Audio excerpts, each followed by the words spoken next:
Alkisah di sebuah kerajaan pasir batang, tinggallah seorang raja bernama Prabu Tapa Agung. Melihat sang raja yang sudah tua, Permaisuri memikirkan tentang penyerahan tahta kerajaan kepada salah satu putrinya. Kanda, sudah beberapa hari ini Dinda melihat Kanda tampak begitu murung. Kenapa? Apakah ada yang bisa Dinda bantu? Begini ya Dinda, karena sudah tidak muda lagi, semakin hari, karena semakin tua dan sakit-sakitan. Karena merasa Kanda sudah tidak bisa lagi menjalankan tugas sebagai Raja Pasir Batang ini. Kanda berniat hati untuk turun tahta, Dinda. Dinda juga berpikir demikian, Kanda.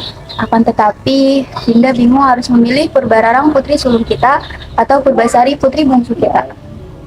Setelah Prabu Tapa Agung dan Permaisuri mendiskusikan permasalahan pergantian tahta, akhirnya mereka berdua menetapkan untuk menyerahkan tahta kerajaan kepada putri bungsunya, Putri Purbasari. Hal inilah yang membuat Putri Purbararang merasa iri dan dengki terhadap adiknya. Aduh, mereka ini kemana sih? Apakah mereka tidak tahu aku sedang merasa kesal? Dayang! Dayang! Ya Tuan Putri, ada apa? Tolong sampaikan kabar buruk ini kepada Raden Indrajaya. Cepat! Baik, akan saya sampaikan. Raden, ada yang perlu dibicarakan dengan Tuan Putri Purbararang. Raden disuruh ke kerajaan segera. Baiklah.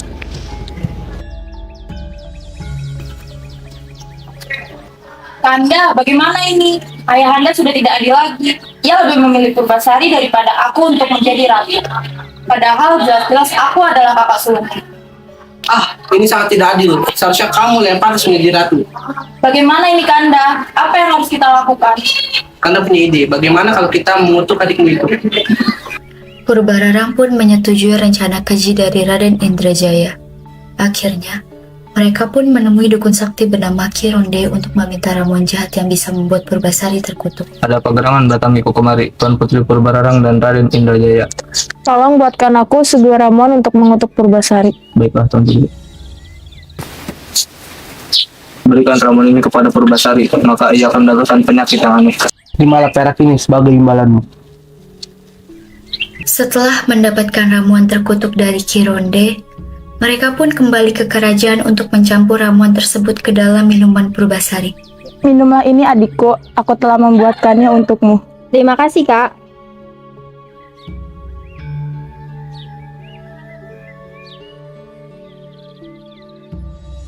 Ada apa ini, Kak? Tubuhku terasa sangat aneh. Seluruh tubuhku terasa sangat panas dan gatal. Ada apa dengan tubuhmu? Kenapa menjadi buruk rupa seperti itu? Jangan-jangan kamu terkena kutukan ya? Tidak tahu, Kak. Tolong aku. Aku akan laporkan ini kepada ayahanda dan ibunda. Ayahanda, ibunda, lihatlah Purbasari. Tata kerajaan seharusnya diberikan kepadaku, bukan kepada Purbasari. Sebentar lagi, bukan hanya Purbasari saja yang akan terkena kutukan, tetapi seluruh kerajaan. Kalau begitu, kita harus mengasingkan Purbasari. Baiklah, demi kebaikan kerajaan ini, sebaiknya Purbasari diasingkan saja ke hutan. Baiklah, jika itu keputusan yang terbaik, aku rela jika tahta turun kepada Purbararang.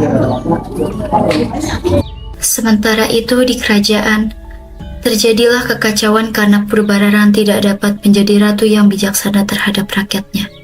Ratu, tolong kami Ratu, kami mengalami kesusahan. Benar Ratu, kami sudah tidak makan tidak hari.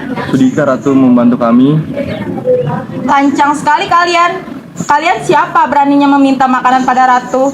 Dayang, usir mereka dari sini. Baik, Tuan Putri.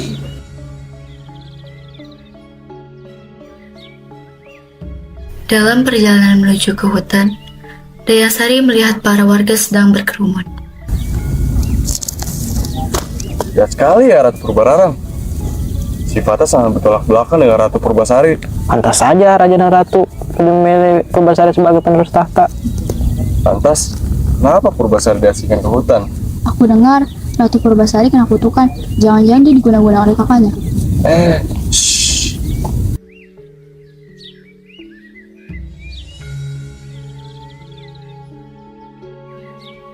Terimalah Tuan Putri, ini makanan dari kerajaan. Terima kasih, Nisari. Pada saat perjalanan kemari, saya mendengar para rakyat mengeluh tentang Ratu Purbararang. Apa yang terjadi nih, Sari? Pada saat ini, rakyat sedang kelaparan dan kesusahan, tapi Purbalarang tidak ingin membantu mereka. Jadi, para warga sedang kelaparan. Kalau begitu, bawalah makanan ini untuk mereka. Lalu bagaimana dengan Tuan Putri? Persediaan makananku masih ada. Baiklah Tuan Putri, saya berikan kepada mereka.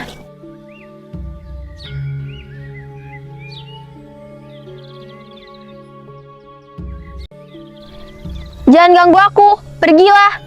Jangan takut Putri, aku tidak akan melukaimu. Kamu bisa bicara. Tentu saja aku bisa, karena aku berkesalahan, aku dikutuk menjadi lutung. Ternyata kita senasib. Aku juga dikutuk menjadi buruk rupa. Bagaimana kalau aku panggil kamu Lutung Kasarung? Lutung karena kamu berwujud seperti kera, dan Kasarung karena kamu tersesat di hutan. Baiklah Putri. Siapa namamu Putri? Panggil saja aku Purbasari. Oh, baiklah Putri Purbasari. Semakin hari Lutung dan Purbasari pun menjadi semakin akrab. Mereka selalu bermain bersama. Dan hingga pada suatu hari... Kemarilah Tuan Putri, basuhlah tanganmu di danau ini.